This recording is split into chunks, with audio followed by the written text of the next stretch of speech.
उन्नति और विकास का, आस और विश्वास का, जन जन के जीवन की खुशहाली का दर्पण, जन जन के जीवन की खुशहाली का दर्पण।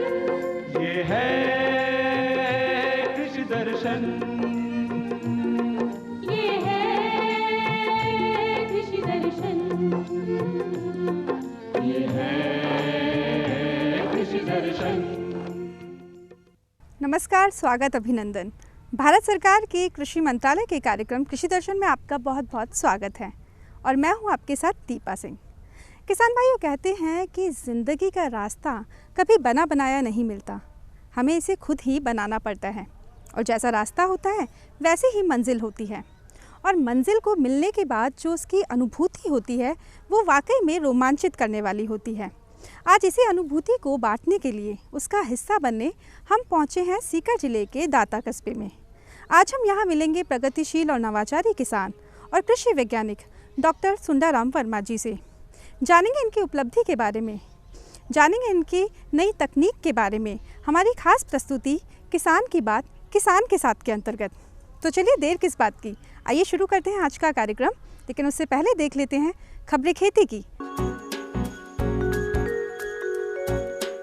किसान भाइयों नमस्कार, खबरें खेती की में आप सभी का स्वागत है। आइए शुरुआत करते हैं खेती से जुड़ी आज की खास खबरों के साथ।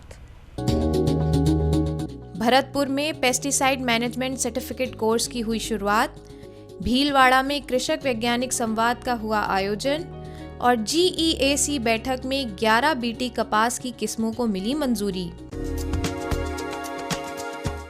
कृषि महाविद्यालय कुम्हेर में पेस्टिसाइड डीलर्स के लिए पेस्टिसाइड मैनेजमेंट सर्टिफिकेट कोर्स का आयोजन किया जा रहा है। यह आयोजन 3 माह तक चलेगा।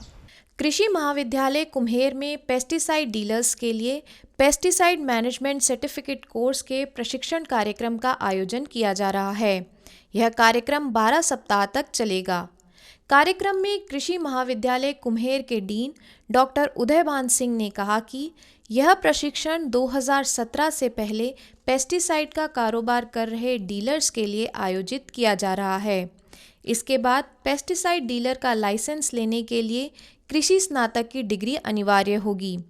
इस प्रशिक्षण में कृषि महाविद्यालय के विषय विशेषज्ञ फसलों में नुकसान पहुंचाने वाले खरपतवार, कीट, रोग और उनके नियंत्रण के बारे में बताएंगे।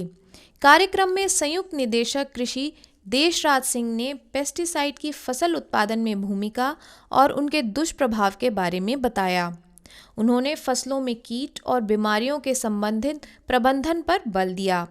प्रशिक्षण कार्यक्रम में 400 पेस्टिसाइड डीलर्स भाग ले रहे हैं।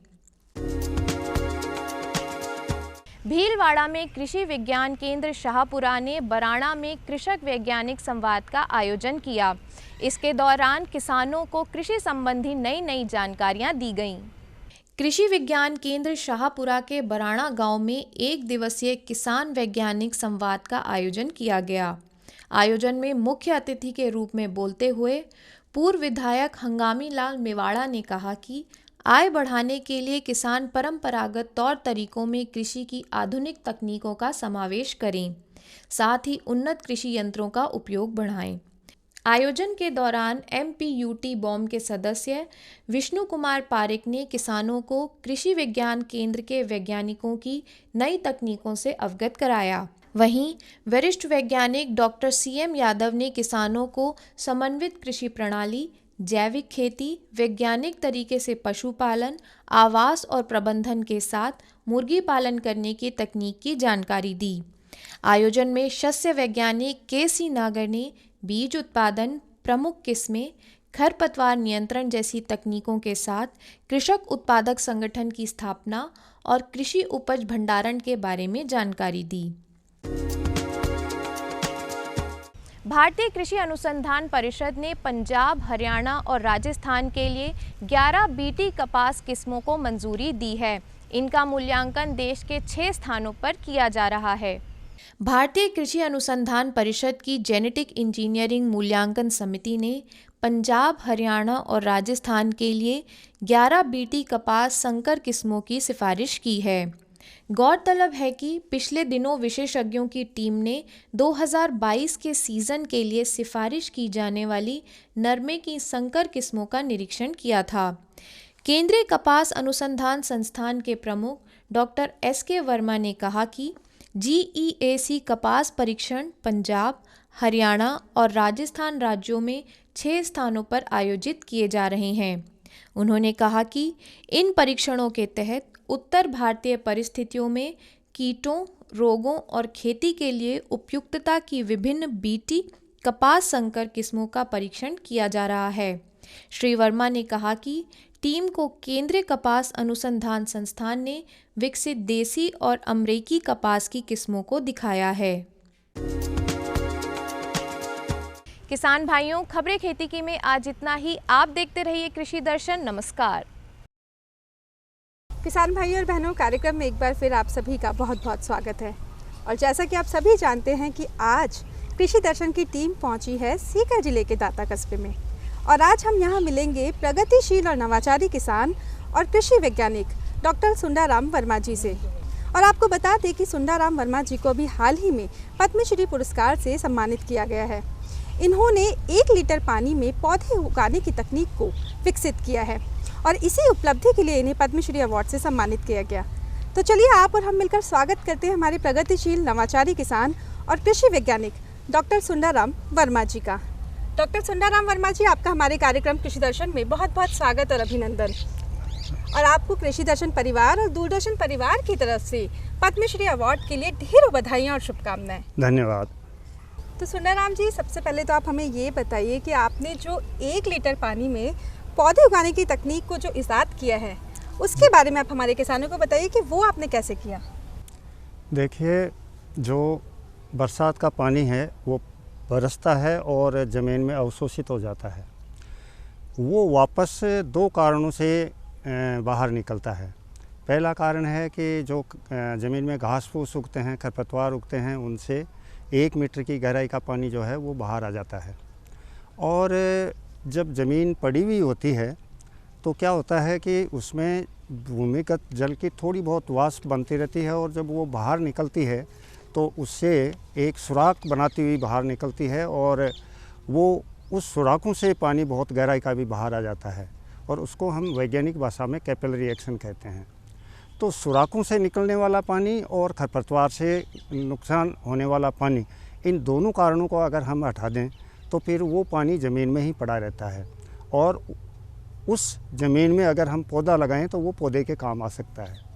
तो इसके लिए हम क्या करते हैं कि जिस खेत में हमें पौधे लगाने हैं, यहाँ मैं एक बात कहना चाहूँगा कि एक पर्टिकुलर पौधा इस तकनीक से नहीं लग सकता, क्योंकि उसकी नमी अगर बचाते हैं तो उसके चारों ओर सूखी ज़मीन में वो वितरित हो जाती है।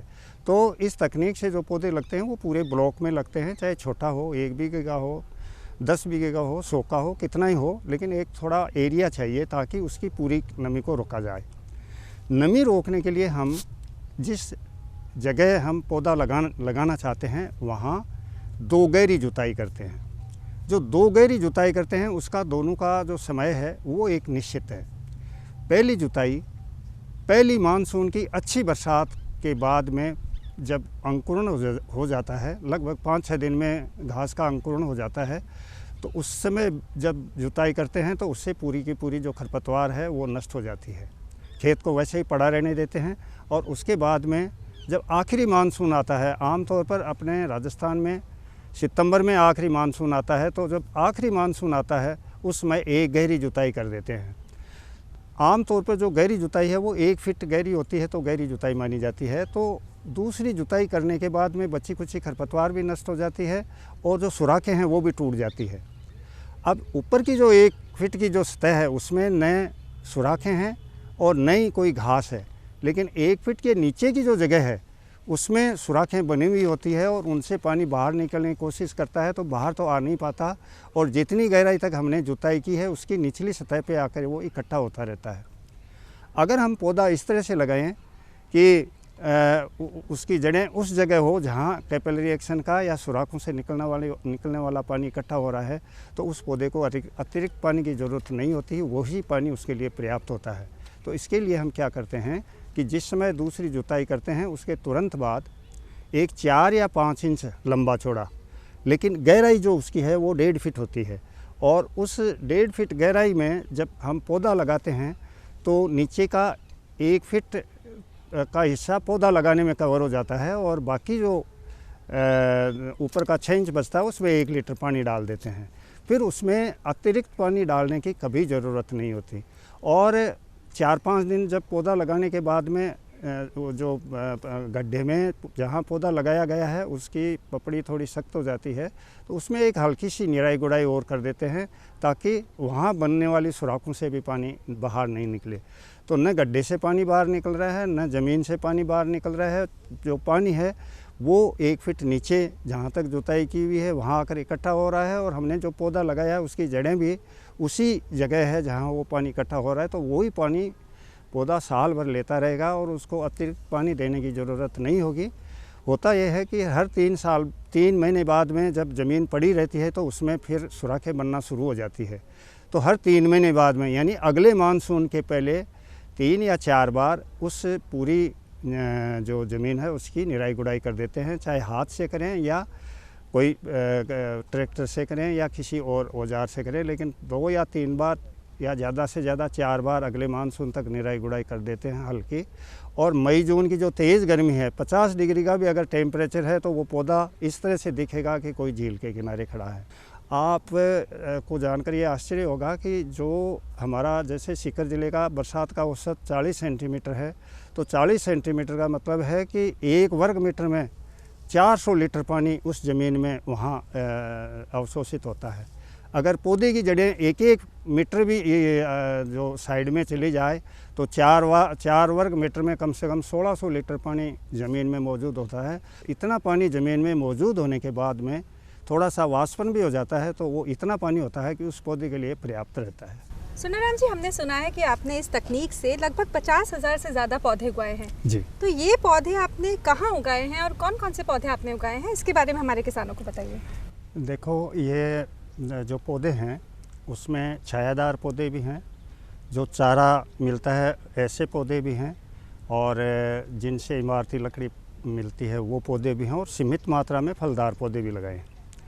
तो जो पंचायतों की ज़मीन है, किसानों की ज़मीन है, गौशालाओं की ज़मीन है या स्कूलों की ज़मीन है, जहाँ भी सार्वजनिक ज़मीन है या वन विभाग की ज़मीन है, वहाँ सब जगह अलग अलग तरह के पौधे, जिसमें नीम है, अरडू है, शीशम है, और इसके साथ में जो रोइडा, जो राजस्थान का टीक माना जाता है, बहुत महंगा एक इमारती लकड़ी वाला पौधा है, उसको भी हमने इस तकनीक से बहुत सफलतापूर्वक लगाया है। और जो हमने यहाँ गौशाला में अरडू के पौधे चारे वाले लगाए हैं, आप ये देखो 1 हेक्टर में 500 पौधे लगभग लगते हैं, और हर एक पौधे से लगभग 1 क्विंटल जो है वो लकड़ी और चारा मिल जाता है। तो 500 क्विंटल जो लकड़ी और चारा जो मिलता है 1 हेक्टर से, उसमें कभी कोई खर्चा नहीं होता। एक बार हमने लगा दिया, 1 साल तक उसकी देखभाल कर ली, सॉइल ऑपरेशन 1 साल होता है, फिर उसके बाद में कभी कोई खर्चा नहीं होता, लेकिन आमदनी जो है वो निरंतर मिलती रहती है। तो इस तरह से हमने सब तरह के पौधे लगाए हैं, और सीमित मात्रा में आंवला इक्के दुक्के परीक्षण किए हैं। और हमने तो सालासर में जो चंदन है उसका पेड़ भी लगाया है। इस बार तो ज़्यादा लगाए हैं, वो 1-2 पेड़ सक्सेस हो गए, बहुत अच्छे चल रहे हैं।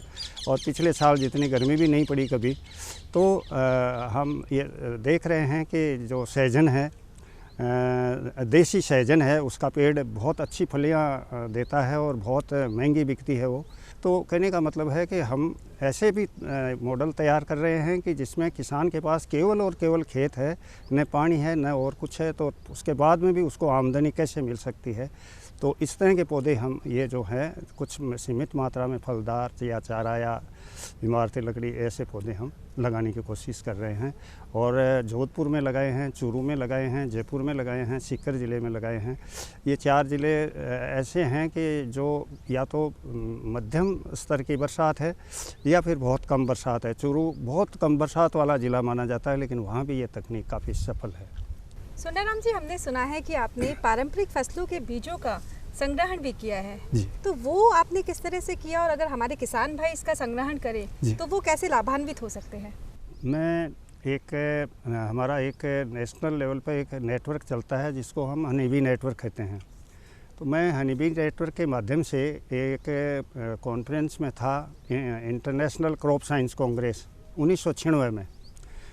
तो वहाँ मैंने अपनी परंपरागत मिर्च और धनिया किस्म की जो किस्म है वो वहाँ प्रदर्शित की थी और 1 लीटर पानी वाली टेक्निक की ये प्रदर्शित किया था। तो as a Srishti farmer, Canada की एक संस्था है International Development Research Centre IDRC, उसके माध्यम से एक मुझे प्रोजेक्ट मिला, 3 लाख का अवार्ड मिला और उसके तहत मैंने राजस्थान की जो 15 प्रमुख फसलें हैं, विशेषकर बरानी फसलें खरीफ की और रबी की दोनों की, उन फसलों की 700 से अधिक प्रजातियां इकट्ठी की और उनका करेक्टराइजेशन करके और उन सबको जीन बैंक में दे दिया या कृषि विश्वविद्यालयों में जमा करा दिया, या कुछ बीज अभी चल रहा है मेरे पास परीक्षण, उसमें हम कराने की स्थिति में हों। तो उनमें कुछ किस्में ऐसी निकली जो विकसित किस्मों के आसपास उनकी पैदावार थी, लेकिन गुणवत्ता में वो विकसित किस्मों से अच्छी थी। जैसे गंवार की वैरायटी है तो उसमें पूरे इंडिया में हाईएस्ट गम कंटेंट है, और चने की एक मोटे दाने वाली किस्म है वो PPV एंड FRA द्वारा अप्रूव्ड हुई है और अगले साल से हम उसकी बीज बेचने की स्थिति में रहेंगे। तो ये सब चीज़ें जो हैं उनका संग्रह हम नियमित रूप से बोते हैं। इस बार जो मेरे पास मूंग का कलेक्शन था, सब जगह आप कहीं भी देखो ज़्यादा बरसात से मूंग की फसलें पूरी तरह से रोगों के कारण समाप्त हुई, लेकिन उसमें 3-4 लाइन ऐसी बच गई जो में बीमारी बिल्कुल नहीं आई और पूरी उसमें फलियाँ लगी। उनका बीज मैंने अलग एकत्रित किया है और एक ऐसी वैरायटी हमें सामने आई है कि बहुत ज़्यादा बरसात में भी वो बिना रोगों के अच्छी पैदावार दे सकती है। मेरा जो हमेशा प्रयास ये रहा है कि यहाँ पानी की बिल्कुल कमी है। जो भी चाहे नया बीज बनाएं या पेड़ लगाएं या कोई किस्म तैयार करें, वो पानी को ध्यान में रखते हुए करते हैं कि कम से कम पानी उसमें लगे। तो कपास की एक पुरानी ऐसी किस्म तैयार की है जिसमें कभी भी पानी की आवश्यकता नहीं है और एक बार लगाने के बाद में 15-20 साल तक वो लगातार चलती रहती है और मेहंदी की तरह से उसको 1-1.5 फीट के ऊपर से काट देते हैं और फिर फुटान ले लेती है। वो पानी को के प्रति इतनी सहनशील है कि उसके नीचे जो घास उगता है वो सूख जाता है, लेकिन वो कपास नहीं सूखती। लगभग 15 कुंटल तक उसकी पैदावार प्रति हेक्टेयर आती है। पैदावार थोड़ी कम है, लेकिन कभी भी उसमें पानी देने की आवश्यकता नहीं है। कितना भी सूखा हो उसको कोई फर्क नहीं पड़ता। सुंदरराम जी, जैसा कि हम सभी जानते हैं कि हमारे प्रदेश में पानी की काफ़ी किल्लत है। हमारे प्रदेश को शुष्क प्रदेश माना जाता है, बावजूद इसके भी आपने वर्षा जल का संचयन किया। तो ये आपने कैसे किया, इसके बारे में हमारे किसानों को बताइए। देखिए, मैंने एक अनार का बगीचा लगाया था, उसमें थोड़ा सा पानी था हमारे ट्यूबवेल में। ये 10-12 साल पहले की बात है। 6 साल पहले पानी बिल्कुल पूरी तरह से समाप्त हो गया। तो 2 साल तक हमने टैंकरों से इस बगीचे को सिंचाई की, बाद में टैंकर वालों ने भी मना कर दिया। तो फिर मैंने एक ये नया तरीका अपनाया कि जो पौधे लगे हुए हैं, फलदार पौधे लगे हुए हैं, उनके नीचे की जगह खुली रखी और 2 कतारों के बीच में जो खाली जगह थी उसमें पॉलीथीन बिछाई। तो यानी 1 हेक्टर में 4000 वर्ग मीटर जो पौधों के नीचे की ज़मीन थी वो खुली रखी और 6000 वर्ग मीटर में मैंने पॉलीथीन बिछाई। तो उस 6000 वर्ग मीटर से यानी 1 हेक्टर से हर साल में 3 साल से 20 लाख लीटर पानी इकट्ठा कर रहा हूँ। थोड़ा सा भी पानी बरसता है तो वो बहता है और बहकर जाकर पौंड में इकट्ठा हो जाता है। तो मुझे 10 लाख लीटर तो इन पौधों में चाहिए, जो पौधों में चाहिए तो पौधों में काम में लेता हूँ। बाकी 10 लाख लीटर जो है उसमें दूसरी फसलें करता हूँ, जिसमें एक सहजन के पौधे लगाए हैं, वो सबसे मुख्य है। और हमने सुना है कि आप अब तक कई राष्ट्रीय पुरस्कारों से नवाजे गए हैं, जिनकी एक लंबी चौड़ी फहरिस्त है। तो आप हमारे किसान भाइयों को बताइए कि अब तक आप किस किस पुरस्कार से सम्मानित किए जा चुके हैं। सबसे पहले मुझे गेहूं की प्रतियोगिता में 3य स्थान राजस्थान में मिला 1976 के आसपास, और उसके बाद में एक संस्था ने मुझे राज्य स्तरीय पुरस्कार दिया, ग्राम शोध संस्थान के नाम से। और उसके बाद में सबसे पहला जो मुझे अवार्ड मिला वो इंटरनेशनल मिला एग्रोबायोडाइवर्सिटी पर, कनाडा पर, जो मैंने बताया आपको। उसके बाद में भारत सरकार ने पहली बार शुरू किया 1997 में जगजीवन राम किसान पुरस्कार। तो वो पहला पुरस्कार प्राप्त करने का सौभाग्य मुझे प्राप्त हुआ। और उसके बाद में तो PPV एंड FRA कृषि मंत्रालय ने, और कृषि मंत्रालय का आपका अलग स्तर से कई बार, और पूसा फार्म से, और कई इंटरनेशनल कॉन्फ्रेंसेज में करीब 7-8 पुरस्कार इंटरनेशनल कॉन्फ्रेंसेज में मिले और 15-20 के आसपास नेशनल लेवल पे मिले, और बाकी स्टेट और स्थानीय स्तर पे काफ़ी पुरस्कार मिले। तो पुरस्कारों की तो काफ़ी है जो याद भी नहीं रहता अब तो।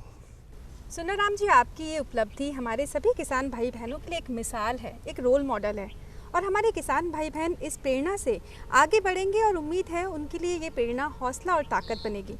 अब आप जाते जाते हमारे किसान भाइयों को क्या सलाह या संदेश देना चाहेंगे ताकि वो भी आपसे प्रेरणा लेकर आगे बढ़े? पहली बात तो यह है कि जब 1 लीटर पानी से ही रेगिस्तान हरियाली में बदल सकता है तो हम सबको पेड़ लगाने की ज़्यादा से ज़्यादा कोशिश करनी चाहिए। पेड़ों से न केवल हमें आमदनी मिलती है, बाकी क्लाइमेट चेंज, भूमि की उर्वरता कम होना, रोज़गार, कुपोषण, ये सारे जो इशू हैं वो सारे के सारे इनसे समाधान होने में ये सहायक हैं। और दूसरा, हमारी कृषि जैव विविधता है, पुरानी जो भी किस्में उनको बचाते हुए हमें नई तकनीकों का ज्ञान उसमें मिलाते हुए इनका एक संकलित रूप से हमें खेती करनी चाहिए।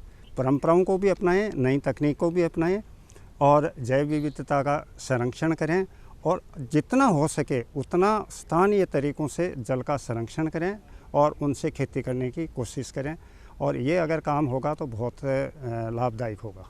मैं भारत सरकार का आभारी हूँ कि उन्होंने मुझे ये सम्मान दिया और इस सम्मान से मेरी नहीं, मेरे काम की एक पहचान बनती है और उस काम का उपयोग ज़्यादा से ज़्यादा लोग करना चाहते हैं और उनको फ़ायदा होता है, इसलिए उनका पुनः आभार है। जी सुंदरराम जी, आपने ये बात बिल्कुल सही कही कि किसी आदमी को पहचान जो है वो उसके काम से ही मिलती है और आपकी इस उपलब्धि को पूरा देश जो है वो सलाम कर रहा है। ना केवल आपने राजस्थान प्रदेश का बल्कि पूरे देश का मान बढ़ाया है। आपने अपना अमूल्य समय हमें दिया, आपने अपनी उपलब्धि हमारे साथ साझा की, आपने किसान भाइयों को एक प्रेरणा दी। आप हमारे कार्यक्रम में आए, इसके लिए आपका बहुत बहुत धन्यवाद। धन्यवाद। तो किसान भाइयों, ये थी सुंदरराम जी की सफलता की कहानी, उनके कृषि अनुभव और उनकी कृषि यात्रा की कहानी। और उनकी इस उपलब्धि से हमें उम्मीद है कि आप भी प्रेरणा लेंगे और खेती किसानी को एक नई दिशा देंगे, एक नया आयाम देंगे। आपको हमारा आज का ये कार्यक्रम कैसा लगा? आप हमें पत्रों के माध्यम से बता सकते हैं और पत्र लिखने के लिए हमारा पता है कार्यक्रम कृषि दर्शन, डीडी राजस्थान, दूरदर्शन केंद्र जयपुर। और किसान भाई और बहनों, आप हमें ईमेल भी कर सकते हैं। हमारा ईमेल आईडी है krishidarshanjaipur@gmail.com। तो आज कार्यक्रम कृषि दर्शन में फ़िलहाल के लिए बस इतना ही। लेती हूँ आपसे आज्ञा, फिर हाजिर होंगे कृषि दर्शन कार्यक्रम में खेती किसानी की एक नई जानकारी को लेकर, खेती किसानी के एक नए विषय के साथ। तब तक के लिए नमस्कार।